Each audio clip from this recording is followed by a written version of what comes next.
Kança bay болуп кетсең дагы, сулуу болуп кетсең дагы, күчтүү болуп кетсең дагы, бий болуп кетсең дагы, кыйын болуп кетсең дагы, асманга учуп жөнөсөң дагы, текеберленбе. Биздин баарыбыздын акыйкатыбыз топурак. Бир топурактан жаралганбыз. Атанын белинен бир жолу чыкканбыз, эненин жатынан экинчи жолу чыкканбыз.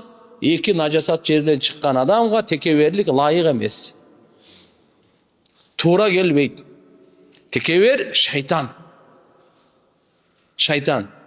Текеберликтин себебинен бейиштен ажыраган. Текеберлиги буну дозокко таштаган.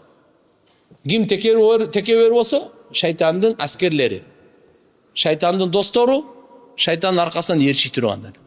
Ошон үчүн биз туугандар текеберлик менен күрөшүүнүн аты жихад. Өзүбүздүн напсыбыз менен жихад кылуу бул эң чоң жихад болот туугандар. Мен дагы күрөшөйүн, сиз дагы күрөшүңүз, текеберликти жок кылайлы. Пайгамбарыбыз айтып коюптур, кимдин жүрөгүндө кыпындай текеберлик болсо, бейиштин жытын жыттабайт. Ким бу дүйнөдө текебер бойдон өлүп калган болсо, ал бейишке кире албайт.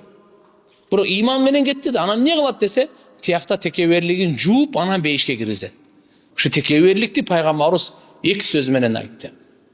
Адамдарды кемсинтүү, өзүнөн төмөн көрүү, өзүнүн боюн көтөрүү да. Койчу, өзүнө теңине албайт да. Кимсиң сен, койчу сени. Мына текебер мына. Адамдарды өзүнөн төмөн санайт. Өзүн жогору сезет. Ушунун аты текеберлик.